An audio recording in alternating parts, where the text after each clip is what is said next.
Hello, everybody. Welcome back to Steel Buffalo Motors. We are here smoking cigars with friends. Steel Buffalo Motors, as you know, has a beautiful atmosphere, which you got to sample in small doses last week.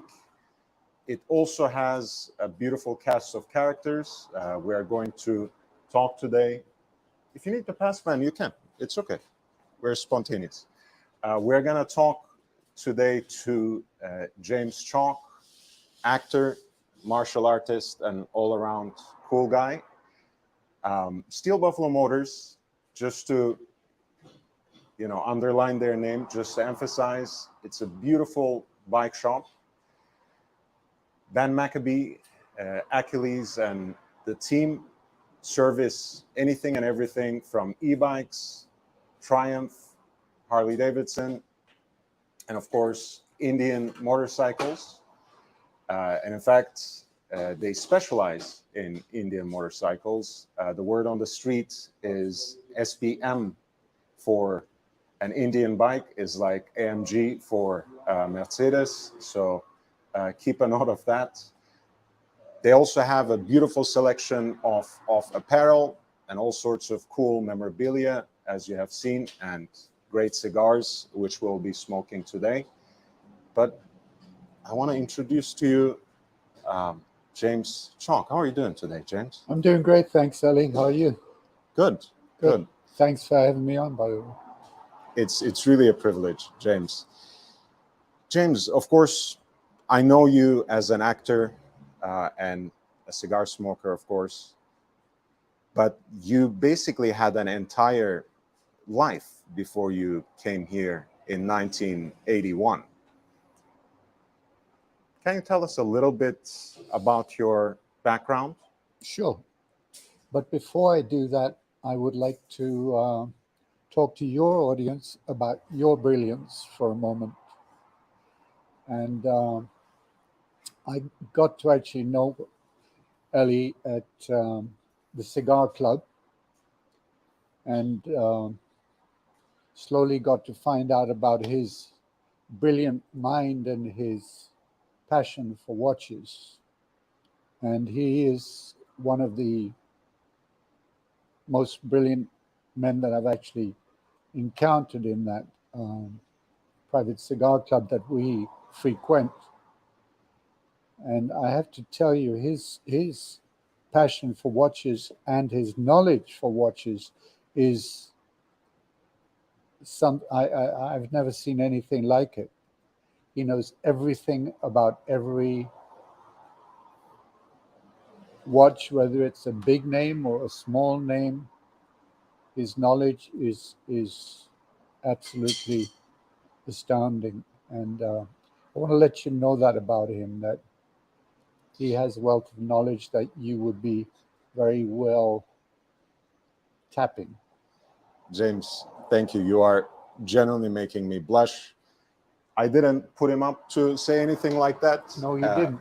In fact, I get a lot of complaints from specifically James for eating out his ear at the cigar club about watches. So I'm very positively surprised. That's very generous of you, James. And to hear that from you specifically means the world to me. Well, I mean, it's almost encouraged me to get myself a really decent watch with your knowledge. Thank you so much, James. And advice.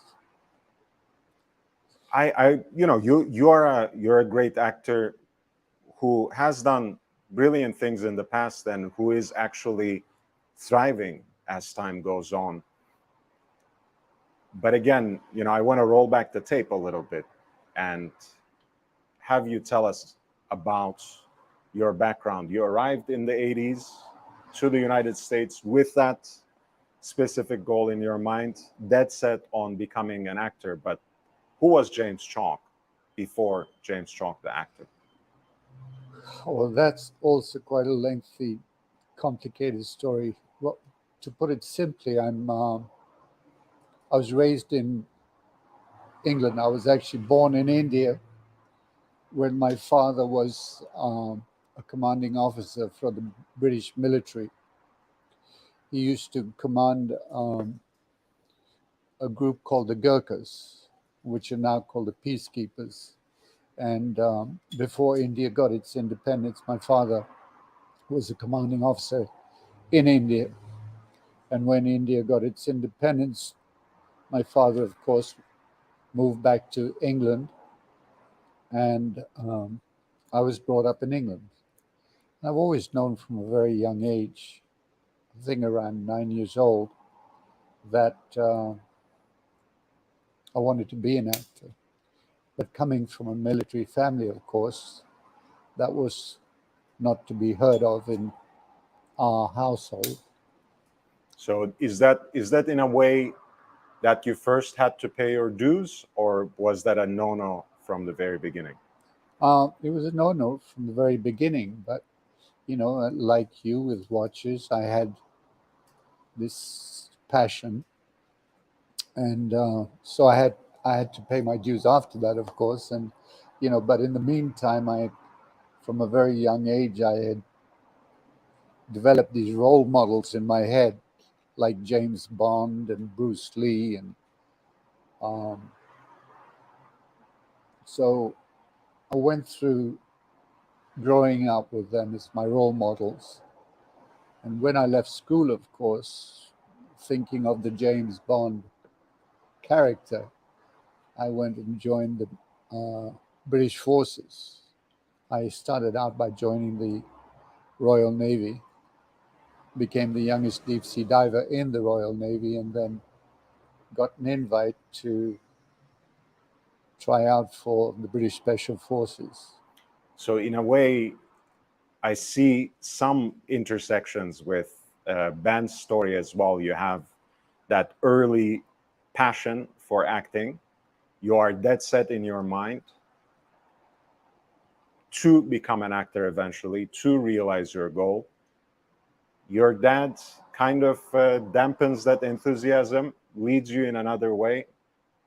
But even that way, you use to prepare yourself for what you really want to become. Well, you never, you never really know what roads life takes you down, and I found that by going down those roads, you almost tend to realize your dreams without realizing that you are reaching your dreams, such as doing the James Bond stuff and in real life. And of course, when I left the Special Forces, which was a whole lifetime but in itself, I got married, had a child, and left the forces and went into nightclubs, which is something else that I always wanted to do, and found out that I was really good at it. So I started running nightclubs, and not only nightclubs in London. And then, of course, when I got divorced, I was still young enough to pursue my acting career. So, Well, you're still young enough. well, I took the opportunity then, and I left England when I got divorced, and I came to America to pursue it. Just because that's so interesting to me, and I'm sure it will lead into our later discussion on acting. Did your career in running nightclubs in the UK, in London, uh, put you in the path of some interesting personalities, perhaps some of the actors that you admired from far, that you perhaps even envied in a certain way from far? And how Oh, did that affect you? yeah, absolutely. I mean, because I had one of my clubs was on one of the um, most fashionable streets in London, which was King's Road in London. And at that point, all the rock stars like Mick Jagger and Rod Stewart etc., used to frequent, and all the actors used to frequent one of my establishments. And so I became, but I never really looked at it that way. I never really envied, or I actually became friends with them and encountered them, and just, it never really entered my head at that point about the fact that needed to go and become an actor. And I mean, I would have liked to have gone to Royal Academy of Dramatic Arts in London, but I was busy. I was married. I had a child, so I was consumed in running the clubs, and I was enjoying it. So, it was a distraction from the actual acting career. But to be honest, I don't mean to be presumptuous, but I feel like perhaps that career for you substituted the Royal Academy of Arts, wouldn't you say? Didn't that prepare you a certain way? Because you're a very keen observer of other people. As an actor now, of course, that's easy to make out, but I'm sure that observation skills, those skills were already there even Well, I then. mean, I obviously from the special forces and from being the youngest of six in a big family, I was always very much of an observer, outside observer. I always observed. I was very quiet, and I was actually considered introvert, and I did. I learned a lot from being an observer. I learned a lot from living that life of owning and running nightclubs, especially in that era in London in the 70s and 80s. And I learned a tremendous amount. And with the people that I did meet, yeah, at times it did encourage me to want to pursue my acting. But even when I came to America, that wasn't the first thing I pursued, because I had to make a life for myself. So I actually lived a whole So lifetime. you basically said, when your relationship with your ex-wife ended, you wanted to have a fresh start, and that's why you came to the US for the first time. That's why you relocated. Absolutely correct. Absolutely correct. And that's what I did do. One of the first things I did do when I came here was open a nightclub in Santa Monica. Very nice. And I ran a nightclub for a little while. And then I actually went into the clothing business and started designing and manufacturing leather clothing for women, which was an interesting story, which is how I got into that. I would like to know actually how that happened, because running a nightclub, that sounds pretty familiar. That sounds like a very logical transition, since that's what you were doing in London. How did you get into the clothing business all of a sudden? Well, I became so broke that I could barely afford a bus fare, and I was sleeping on people's couches, and friend that I used to share a house with in London um, had a manufacturing factory for women's leather clothing. So I asked him to help me out by sending me 100 pairs of leather jeans. And I was very friendly at the time with a couple of models who I used to see, and I became a friend with a lady who ran a store on Rodeo Drive. Hmm. And my friend agreed to send me the leather jeans. So I asked the models, I said, look, I set up an appointment with the owner of the store on Rodeo Drive. And I asked the models, I said, listen, would you try these pants on when they come in? Because I want to make an appointment to go and see the store owner. And they were happy to do it, of course. And You seem to be able to convince women rather easily to do things for you. That's a recurrent theme. That was a God-given talent. But they agreed to do it. The pants, of course, looked absolutely fantastic on them. So I used those, and I made the appointment with my friend who ran the store. And she made sure that the owner was there to meet me. And I went in, and while I was showing the owner the pants, my model friends walked in like they didn't know me and tried the jeans on and asked to buy all the samples that were there, of course. And the owner got really excited about these jeans and said, well, how many pairs do you have? I said, well, I'm going to have to check in the factory, which happened to be the back of the car that I'd borrowed. And I said, you know, you're going to have to pay cash on delivery if I deliver these pants to you, if I give you everything I've got. And he agreed. And so I called him in a couple of hours. I said, I've got 90 pairs of pants left. But you're going to have to take them quickly before they go.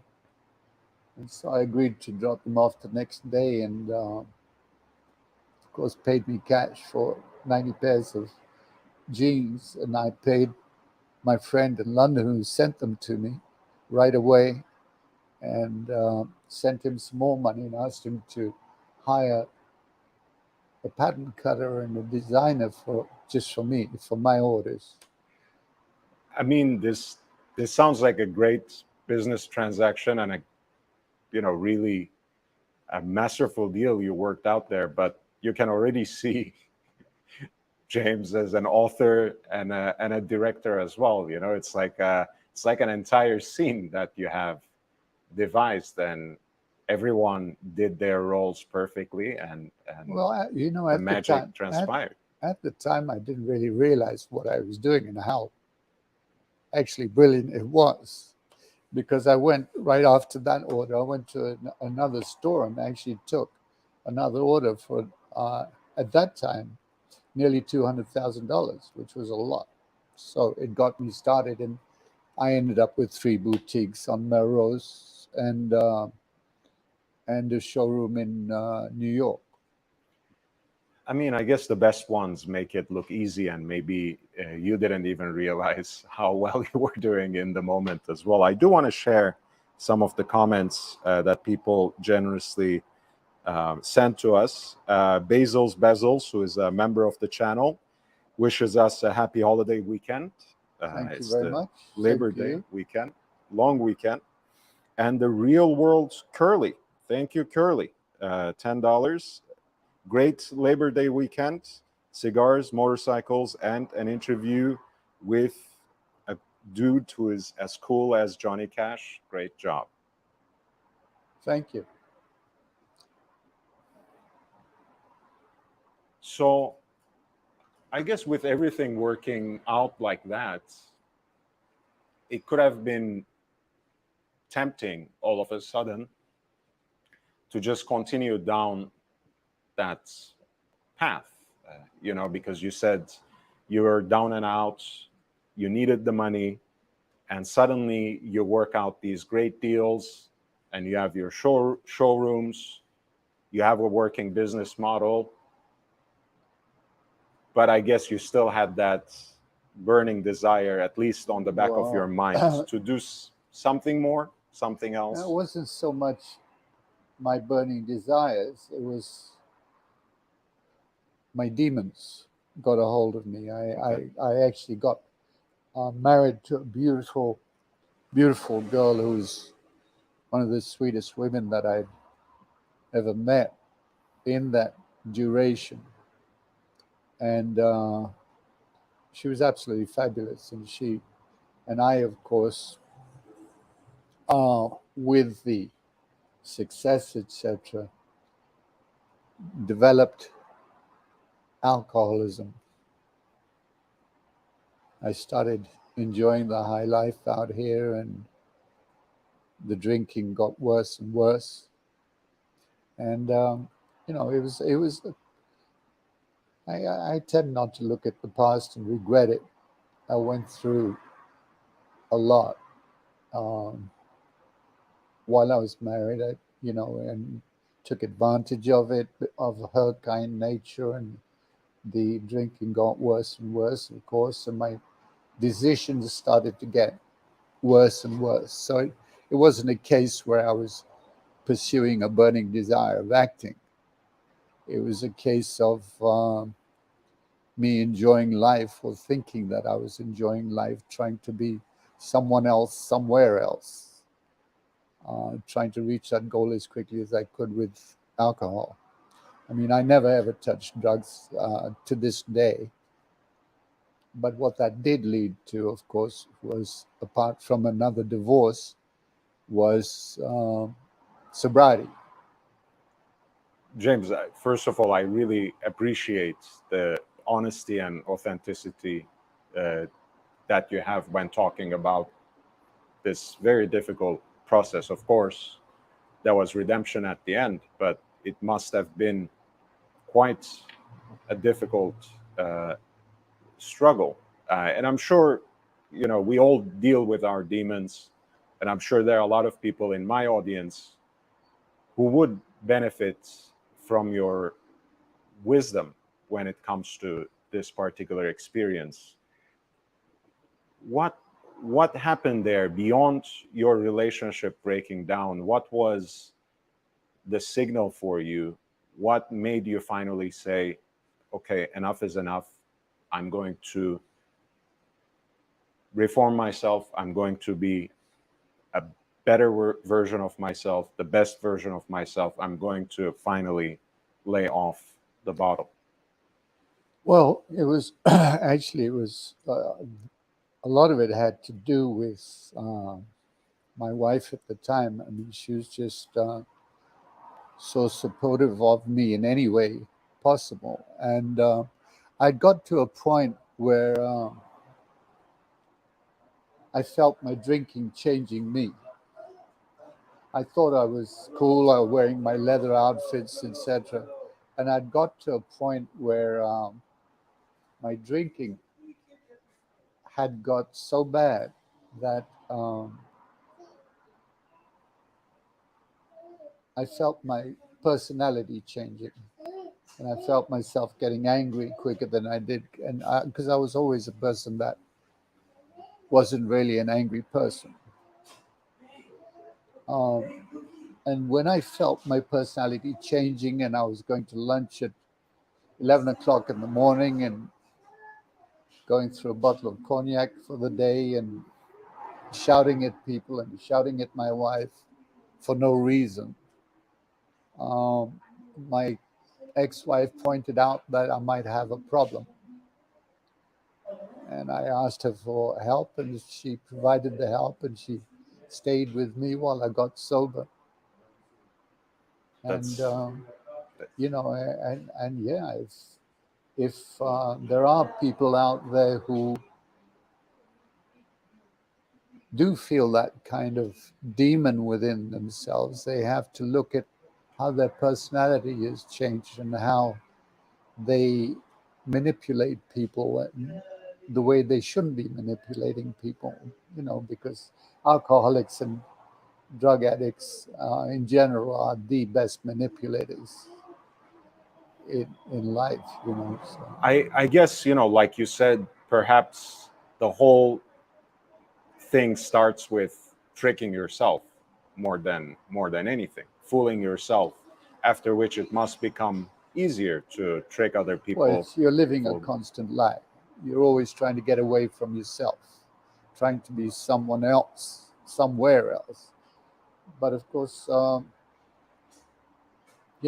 and I've actually been sober now for 30 years plus, where I Amazing. have not touched alcohol. And, but in all that time, I was also became one of a high ranking martial artist as well. So it's important for me to just point out that point in your story, that turn in your story where you're a strong man, and you realize at a certain point that even though you thought that you were enjoying life, you were having all this pleasure, that you could become something else, you could transport yourself to somewhere else, you actually realize that you were losing control, that you were losing that strength and authenticity you had over yourself, over your own character.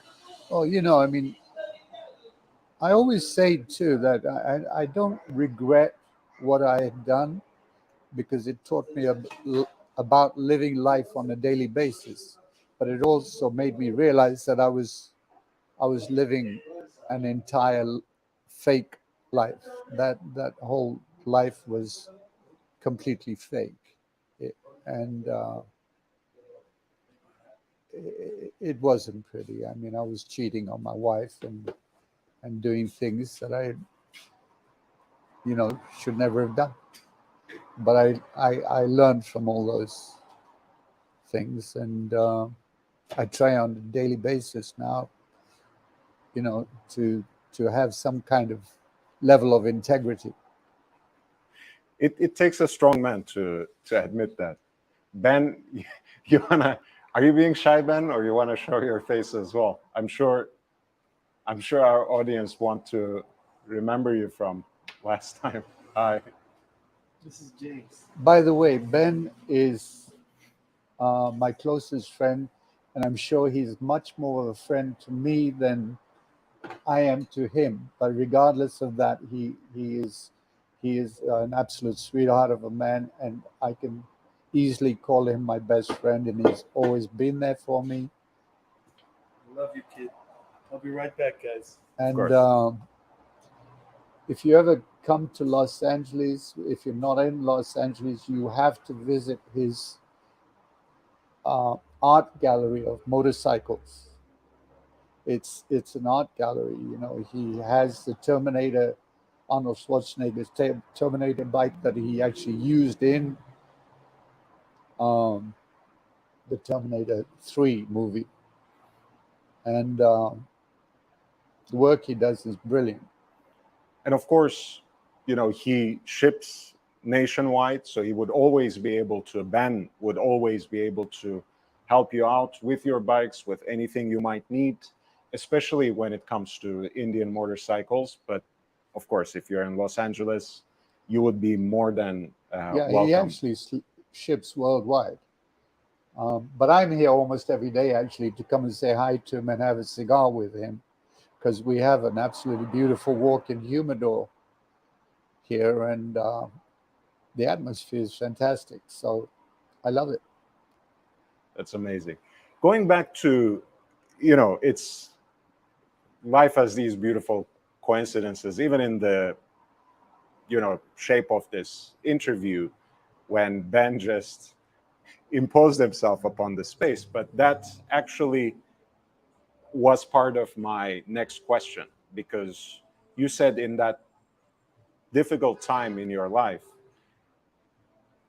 even though you were not necessarily treating her right, your wife was there for you to bring you out, to help you reach sobriety.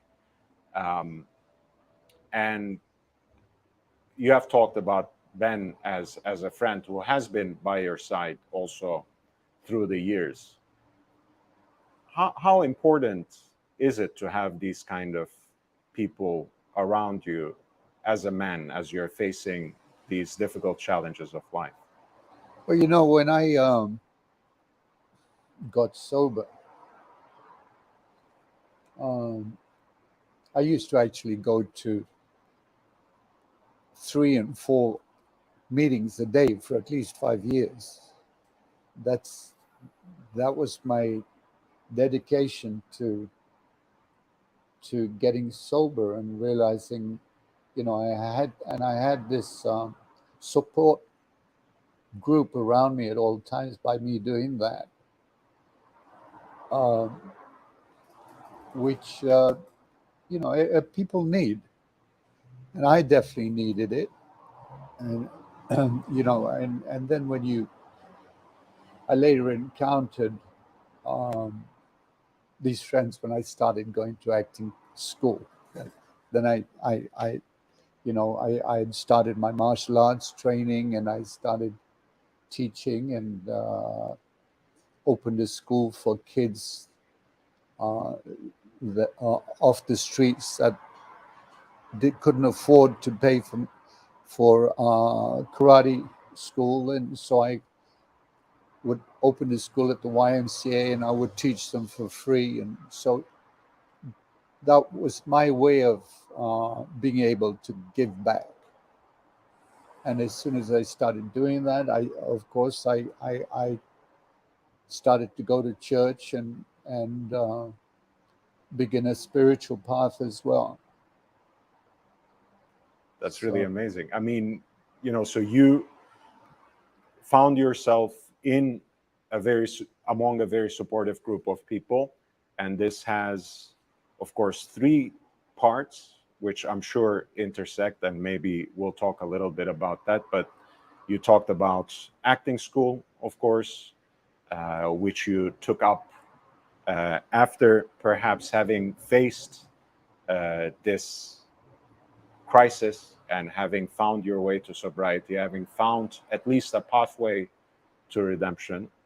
Um, you have talked about martial art, and I didn't actually know that that was the journey that led you into martial arts, because I always imagine, having served in the special forces back in the Well, UK, that's really what started my martial arts journey. you come with at the very least, I assumed, you come with a base of physical and mental toughness to begin with. But what made you return then to martial arts in a special way? Because I do want to learn about your spiritual path as well, and I'm sure martial arts already intersects with that in some way. Well, when I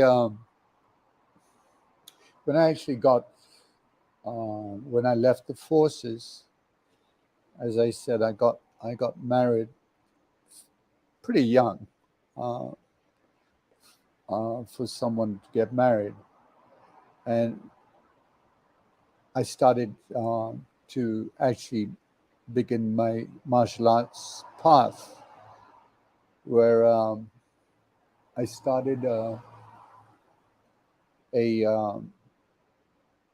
Japanese form of karate, which is a very hard style, which takes a lot of dedication. And so I started learning karate, and back then I'd reached black belt, of course, and then I got into I was still doing it while I was drinking in London. I mean, my drinking path had started it while I was still in London, while I was married in London, which was kind of part of what led to my divorce in London anyway. But um, and it continued when I came to America and started, um, getting into my success in the clothing business and nightclub business here. Because along with my clothing business, I was involved with the nightclub business in Los Angeles as well. I ran several nightclubs in Los Angeles, and so, but in that time, uh, I dropped the martial arts, and when I got sober again, I started taking up the martial arts again, and you know, started giving back by teaching kids, because I'd already gained my black belt, and it was very funny because for whatever some reason I did an interview on a news channel Here in the US, or in the US. And the next day, my karate teacher in London called me and said, I'm in America. I saw you on television last night, and he happened to live around the corner from me. So we joined forces and started teaching karate again. So It's beautiful. Again, those strange coincidences that helps you connect and reconnect with people. And again, I'm always impressed about your openness, and I don't only mean your honesty and authenticity, but also the fact that you remain open in your journey in acting as well. Now you're talking about martial arts, but I can pretty much observe the same thing about your journey as an actor. You still go to an acting class on a weekly basis, and you constantly hone your craft. You always aspire to be better in some way, in some shape or form. But also, you are a great teacher. I mean, again, for me, some of the best parts of that class, which I really enjoy taking with you, is the ride there and the ride back. We are usually in the same car, and you are nice enough to give me a ride, and it's really the best part of that day for me. Of course, we have hi, Alex. Hi, Alex.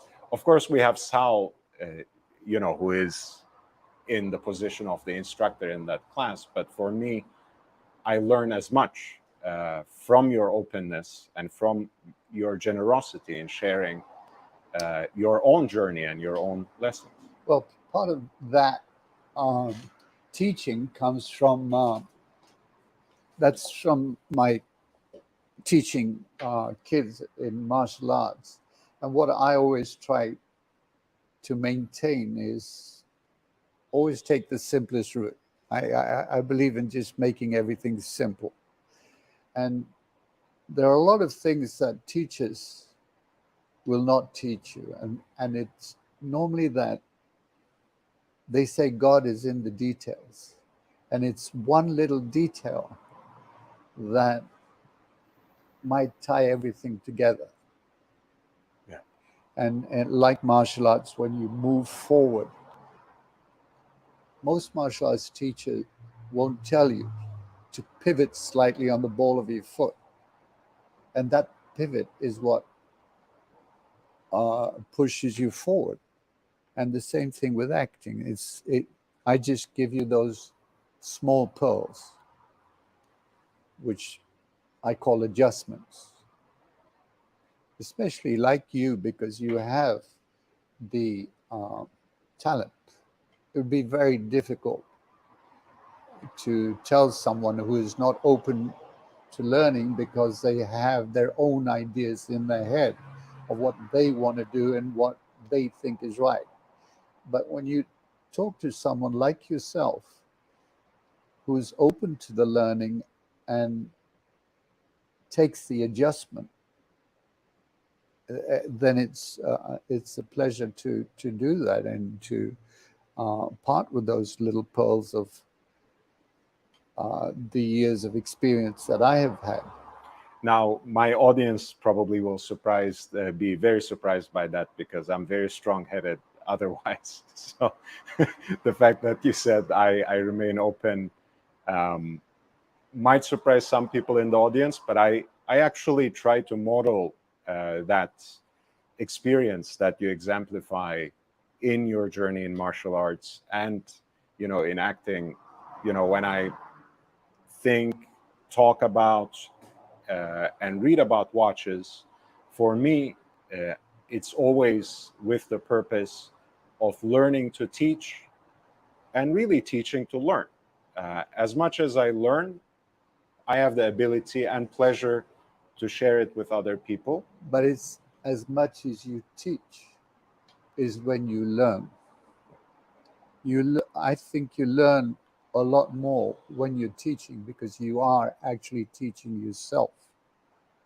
So and if you're open to listening to that and practicing what you preach, which is what we strive to do, not and do as you do, not do as I say. Then but of course I was also fortunate enough when through the martial arts I actually got to train.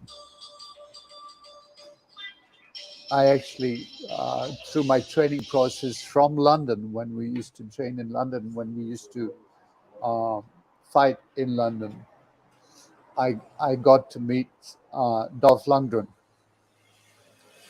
Ivan Drago. So we became very close friends. And so when I actually we encountered each other back in Los Angeles, and he, of course, he was a bouncer in New York at a New York nightclub, and we knew each other and became close friends. And so after he had done Rocky IV, he was actually a big help in me getting roles in thing. Not that he actually got me roles. It's just that it was nice to have someone there as a friend, and we went through a whole career of martial arts together in Los Angeles, and I ended up doing a few movies with him.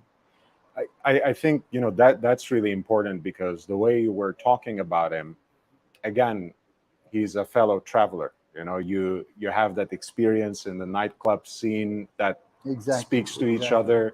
You have gone through the martial arts journey together.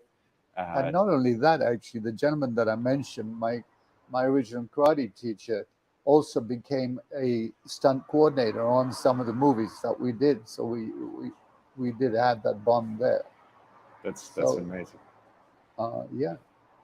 Going back to what you said about your spiritual journey, because that was kind of perhaps the most important leg of that tripod that we were talking about, that gave you a path to redemption, towards sobriety. You said martial arts and your training, your ability to embrace that as a craft, something that you continue to learn and to teach. It was I could not have done any of it without my spiritual journey. I actually started going to church regularly, and doing things like feeding the homeless every week and feeling like I was going back. But don't get me wrong, because I never ever, all the time that I'm doing that, I never stop wondering to myself as to whether I'm a fake or not. To this day, so I'm always questioning myself as to whether I'm doing it genuinely or whether I'm still a fake. But I do try by keeping honest with that, and I even with feeding the homeless every week, I question myself as to whether they're for selfish reasons or not. And I, being an actor, I've put plays on that I've directed and produced for 100% charity. And but you do these things, and you still question yourself. Am I doing this for the real reasons, or am I doing it for my ego, or for them really? If I may, I want to see a few things about that. What the French philosopher Pascal said comes to mind to begin with. Just kneel and start muttering the words, and the rest will come, right? And that's how prayer works to a certain extent, especially if you are questioning, if you're doubtful about your beliefs, about your presence, your worthiness towards God, or about the existence of God. It doesn't matter. Sometimes you have to do that leap of faith. But beyond that, I think what I want to recognize about what you said, I think it is that lack of self-righteousness that drives you on as an authentic believer, right? You don't know if you are doing the Well, right thing, but you try. at least I know I'm at that point where I have no choice but to turn to God. And I do in the best way I can turn to God. Excuse me for 1 second. Alex, did you need to get yourself a cigar, please? Yeah, please. Sorry. Thank you. Because And maybe you can show your face as well to our audience if you I'm would not like used to later. seeing you without a cigar in your hand. This is Alex, one of our really good friends from our cigar club. And Very much of a gentleman from France. And yes, I mean, as James was saying, we were seeing him around without a cigar in his mouth, and it's an unfamiliar sight. So let's fix that. He's I love meeting gentlemen like him, me being from Europe and him being from Europe. Hey guys. This is Alex, another friend of ours who's near and dear. Thank you. And when I say friend, I mean friend in the real sense. Yeah, and honestly, again, I'm very honored by that more than anything else that you have said, that you consider me a friend. Thank you. It means And a you lot. are. Means a You've lot. proved that over and over. And the other thing I wanted to say, I'm sorry I'm making kind of strong transition here, and I do want to apologize again for wearing these glasses. You look cool. Don't My worry right about it. eye, You look my cool. right eye is messed up. It's almost healed. Next week I will be off. I mean no disrespect by it, just to put it out there, especially towards James. Come through. You look great. Thank you. I do wanna go back to your spiritual journey again, and your turn toward God. Good. I love talking about it. That. Me too. Honestly, to me that's a very authentic part of a person, especially because you speak with, again, such authenticity and vulnerability as well. Um, and again, that's hard to find sometimes. Do you think that was also a search for a community as well, much like the martial arts world and the world of actors? What do you find in being part of a community in your spiritual journey? You know what? More than anything else, what actually led me there was when I moved to Beverly Hills. When I first came to America, I went to this church in Beverly Hills, and I ended up sitting behind Fred Astaire in church. Not everybody might know who he is, but he is a very famous legend in the acting world. And but when I went to that church, it was because my father was so religious. I somehow, when I grew a little older, started to rebel against religion and church because I was so forced to do it. But then when I got here and I went through this period of alcoholism, and went through, my AA process. I started going to church, and I found that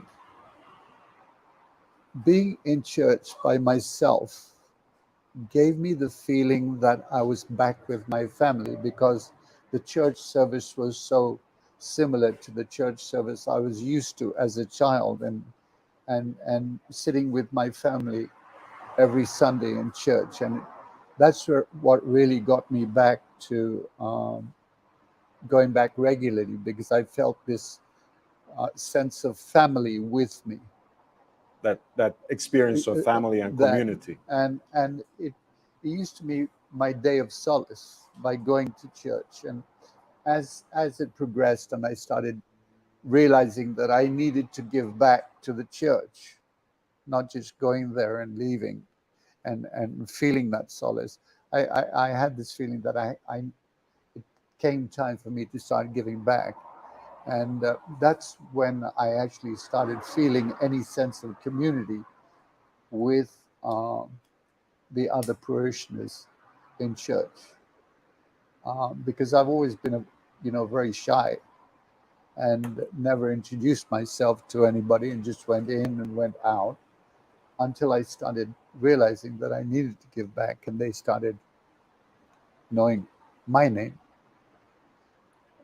You remember what you said about those small adjustments when it came to martial arts or acting, and it strikes me now that perhaps finding or rediscovering your faith later in life was also about an adjustment, because you said on the one hand you felt it was just as you left it.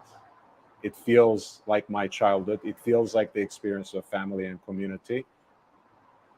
But you were just a little bit different. It was the biggest adjustment that I had made in my life. It's I don't know how I would have gone on. It's for whatever ways, and paths God has to bring you there, to bring you to your knees. I guess I went down that road where He brought me to my knees. And I was able to realize that He had brought me to my knees. And, now it's a very big part of my life where I do pray every morning and every night and in the car and read the Bible and, always finding myself wanting to hear something more spiritual and encouraging. It's also very encouraging to me to start the day like that. So, and that's something that with something like this, I'd love to, encourage that to viewers. Yeah, of course. That how it changed my life. Everyone of course has a different path to it, but I'm a believer as well.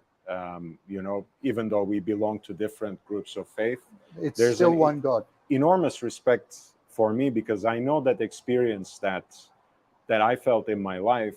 You feel like God brings you to your knees, perhaps, but And He's there to pick you back up as well, yeah, and that's listen, a wonderful I part of still the believe in experience. miracles because miracles have happened to me, where I've been at that point on my knees and said, I need a miracle. And even with movies, where I felt at times that all of a sudden there's a dry spell, and I've actually asked God for a movie. And out of the blue, I've been walking through a restaurant, and the producer said, James, I was just going to call you. At that time when I was really praying for a movie, and I'm given a starring role. And, so these miracles, little miracles, happen to me all the time, and which just increases my faith.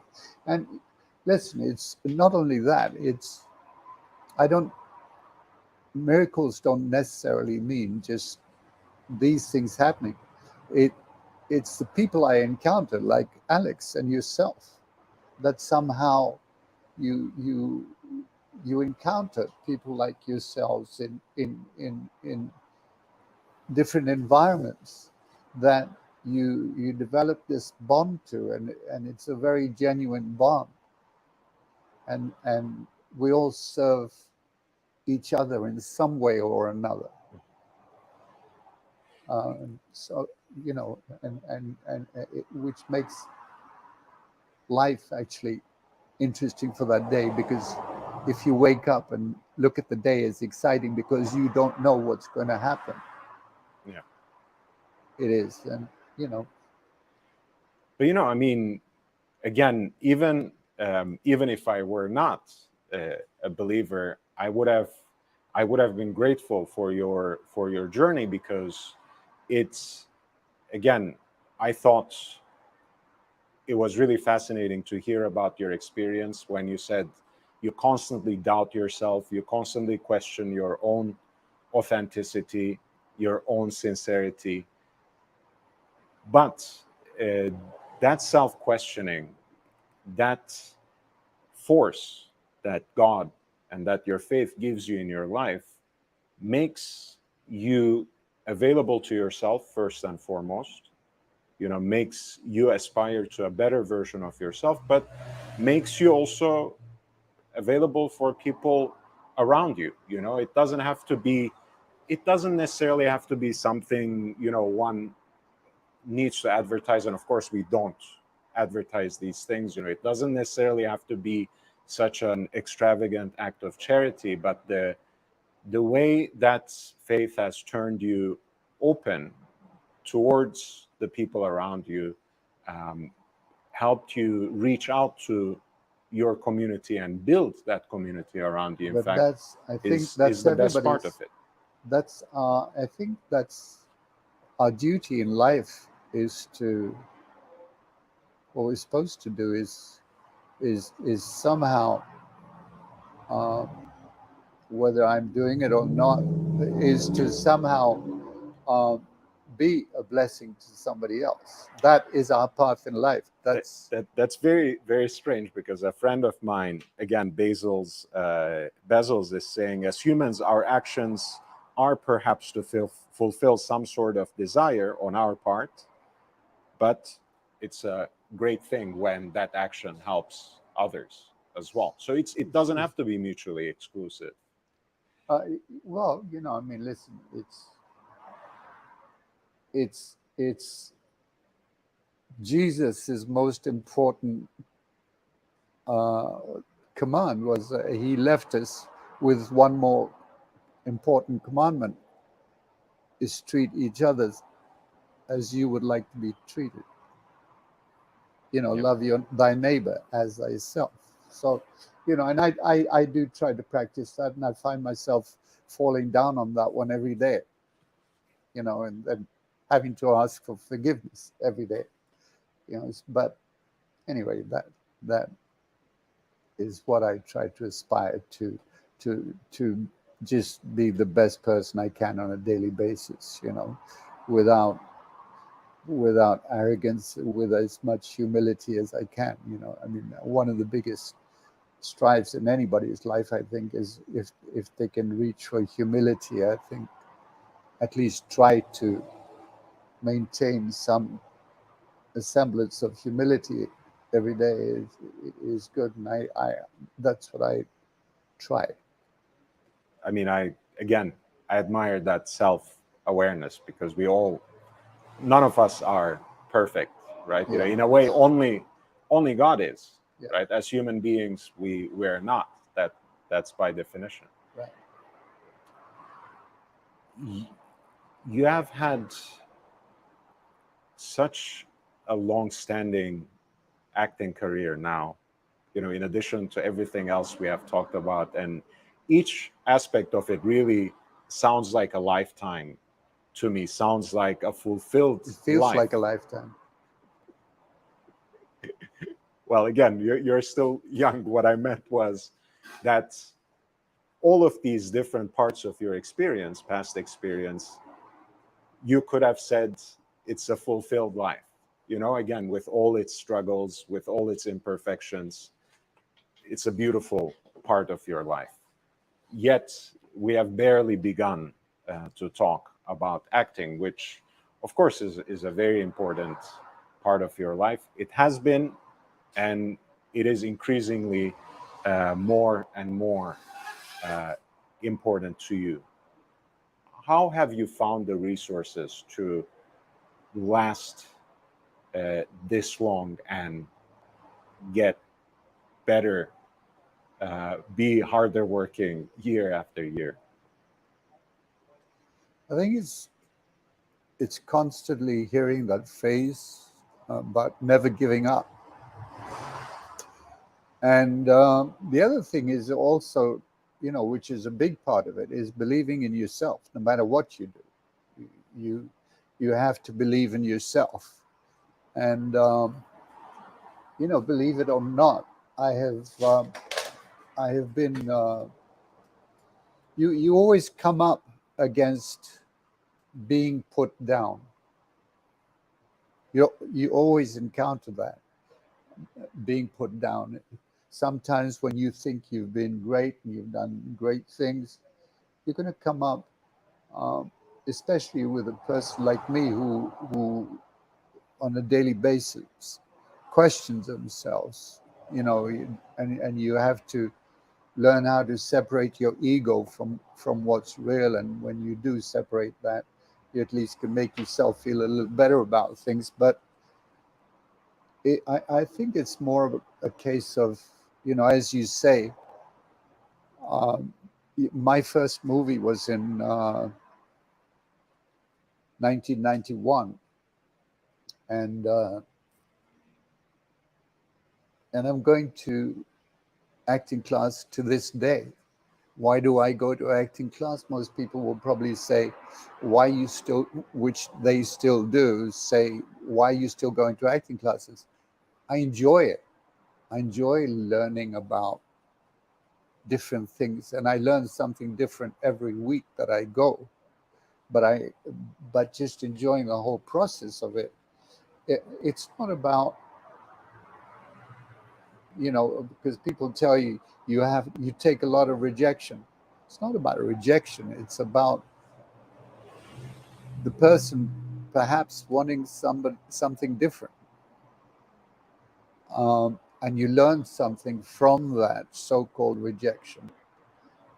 And especially in the martial arts field and the acting field, you never stop learning. You never, because there's always one better. And I think if you get to that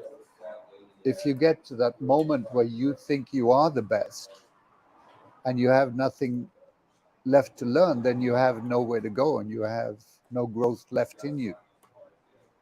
And I absolutely enjoy it, and I've been blessed with being able to do roles that I never thought that I would do, but always dreamt about doing. And again, God has given me those roles. Yeah. And No worries. and when I've least expected it, I've got that call. Would you like to do this role? And it's like, for instance, I think it's every actor's dream to want to do a Western, especially me coming from England, doing a Western. You know, uh, because of my facade and my appearance, I get to play the bad guy a lot. And but on the other hand, I've got to play the priest, even though the priest has gone bad too. But, but I've got to play those roles that I've imagined and dreamt about doing, like playing a Western.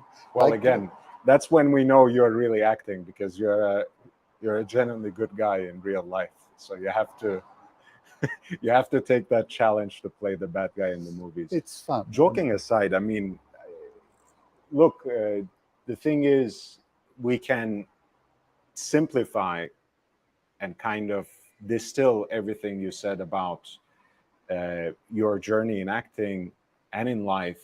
Never give up, never stop learning.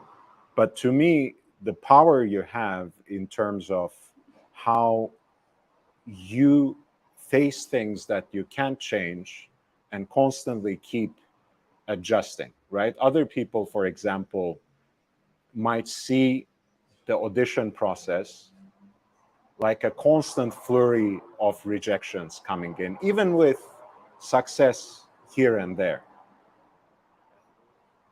No, that's not your mentality, right? You see it as a process of growth. You're constantly learning. So you have one better thing to do, one more trick up your sleeve, one more way of bettering yourself when the next challenge comes. And I think that's really brilliant. That I can't sum up to just a catchy phrase.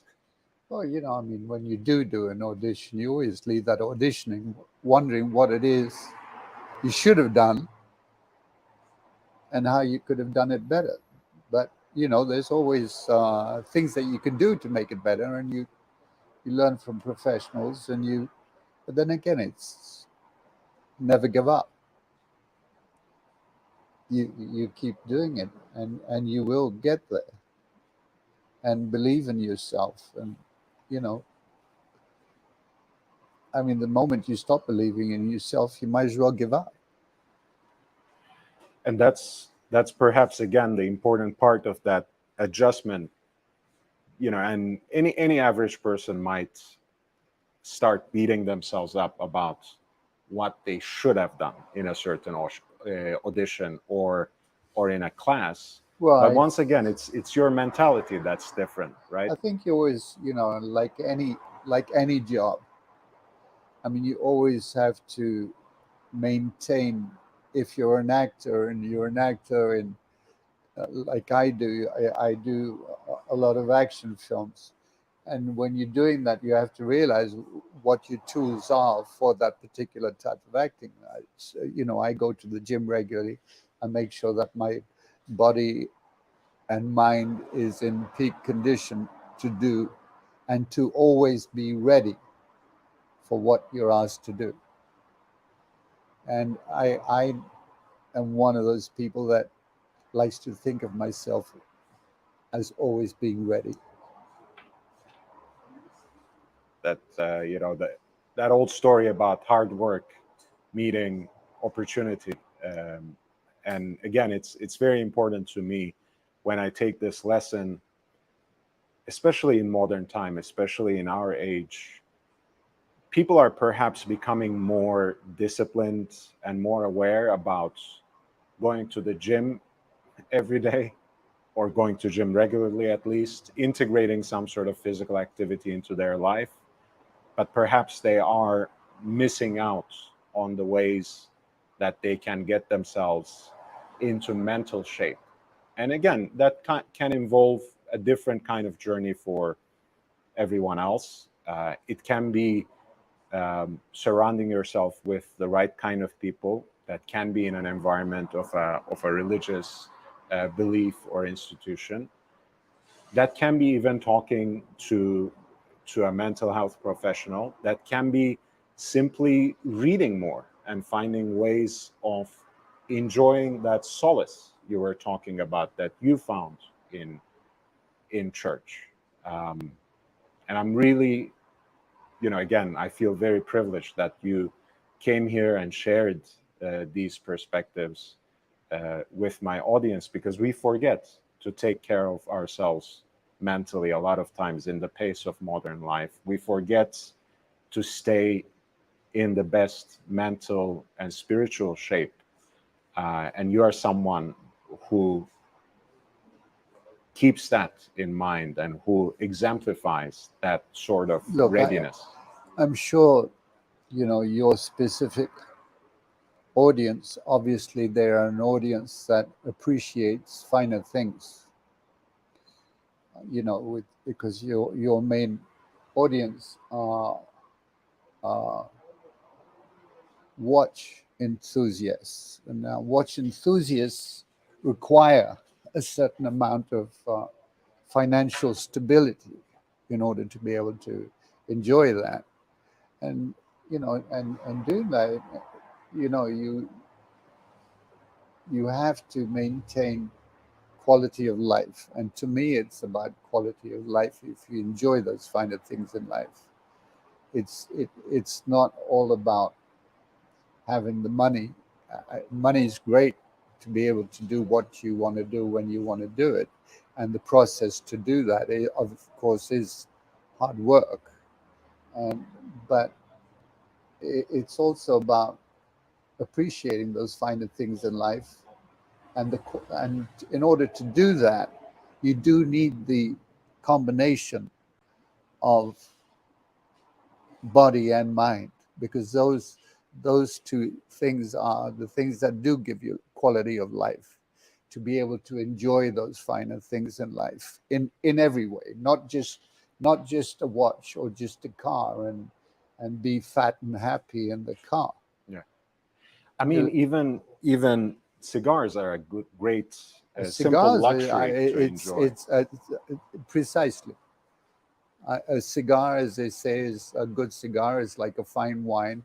I, of course, as through my story, I don't drink anymore, but uh, this is my vice. My cigar is my vice, and you know, But to be able to enjoy that, as you said, you have to be present in the moment. You have to be present for yourself listen, and present to others as well. you have to learn to cherish. One simple saying that I always try to maintain in life: there are no ordinary moments. I try to maintain that in my acting and in my life. There are no ordinary moments. So it's almost like every puff I take, I cherish it. Every movie set I go on, I sit on that set, usually while I'm smoking my cigar, cherishing the moment as to where I am and what I'm doing. Because you get a lot of actors who go to Arizona where it's really hot, and they've been trying their whole life to get a role on a movie, and here they are sitting on a movie set having a role and complaining about the heat, rather than sitting there and cherishing that moment as to what they are doing and why they are there, rather than complaining about heat or complaining about anything, when they have the moment to enjoy the role that they have and what they're supposed to be doing in the movie, and the fact that they are sitting on a movie set and it is hot. And I never let a moment slip by where I don't sit there and appreciate the moment or where I am. Now, I know you really value being present in the moment, that you cherish the opportunities that you have had and you still have. But I still want to ask this, even in the form of thinking ahead a little bit, since you have also said that you have always wanted to play in a Western and you got to do that. What is that one kind of role and character that you have always wanted to play and that you still didn't get a chance to? What is that one kind of genre or one kind of movie that you would still want to be in? Because it never ends. Listen, I've gone from playing Elvis Presley on stage to playing a Native American spirit. But that one role that I've actually written a script myself, but the one role is that James Bond type character that I that Interpol character, that the one that has to wear the smart suits and taking care of business. But yeah, would that be? Would that be acting for James Chalke, or simply rehearsing the kind of coolness that you embody through life? Well, I tried. No, it wouldn't be that much of a stretch for me, because I'm always trying to play that character. No, So joking aside, I mean, to me, it's a shoe in, right? Can't think of a better casting. And honestly, I think that genre is, on the one hand, so timeless, but also has proven quite, malleable and adaptable as well throughout the years, not only within the James Bond franchise yourself, so within the James Bond franchise itself. It, all these other, movies like the Bourne series, like the recent movie that came out that stars Gal Gadot, Heart of Stone, I believe is the title. There's so much more to be explored within that genre. And even though it seems on the one hand very obvious, I would be personally very interested in seeing what you would bring out differently out of that archetype. Yeah, I mean that I'm constantly being told that I should be the one playing Liam Neeson's role in Taken, which is always a compliment to me, but which is a role that I would have loved, but I wanted a role with that sophistication of flair, not necessarily the James Bond role, but a role similar with sophistication, with flair, and with so that's my dream type of role. It's amazing. Well, lastly, and I do want to just leave you room to, talk about and tell our audience, whatever you like. But I also want to ask specifically, what should they expect from James Chalke in the next few months, in 2024 even?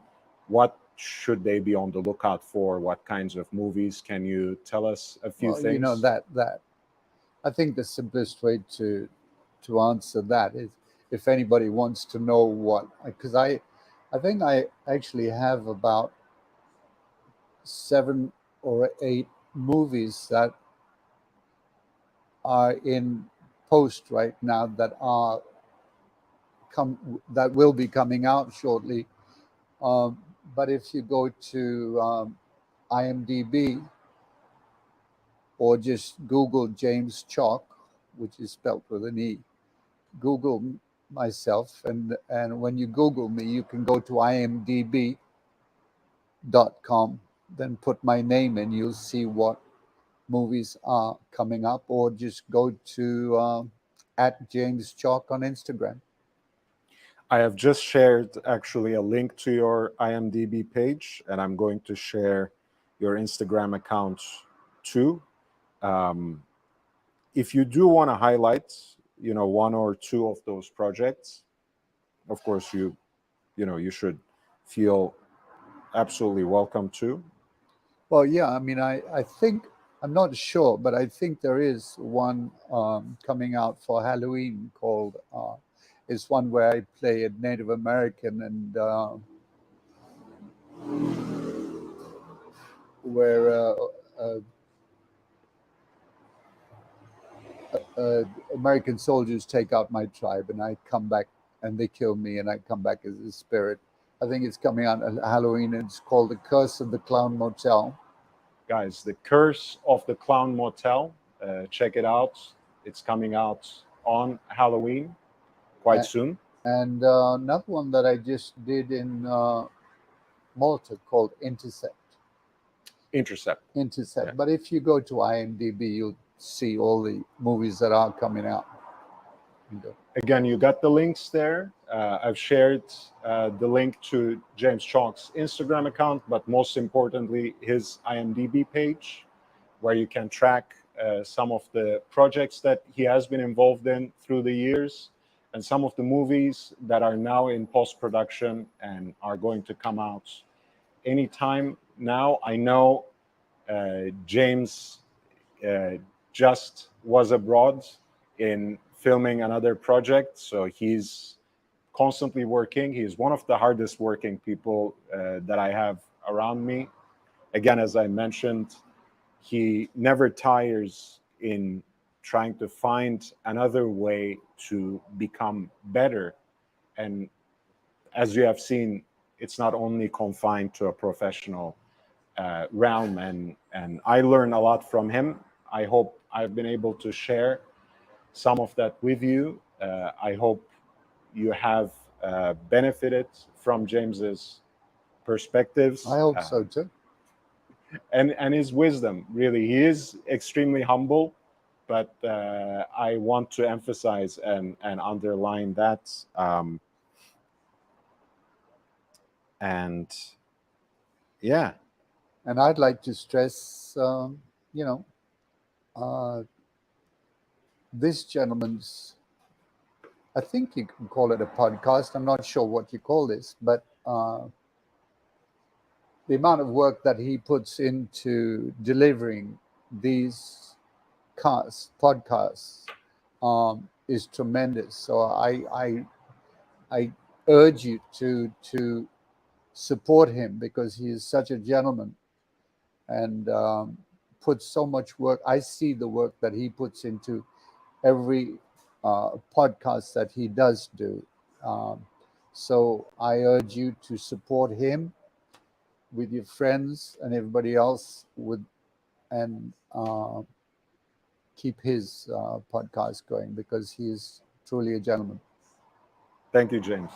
Guys, please hit the like button before you go out. And like James said, feel free to share this beautiful episode far and wide so we can get as many eyes on it so that more people get to hear from James Chalke, hear about James Chalke. It's been an immense pleasure and privilege for me to have him. And hopefully I will see you with another very interesting guest next week on Sunday, where we would be smoking cigars at Steel Buffalo Motors. I'll see you later in the week. Take care, guys. Thanks. Bye. Bye.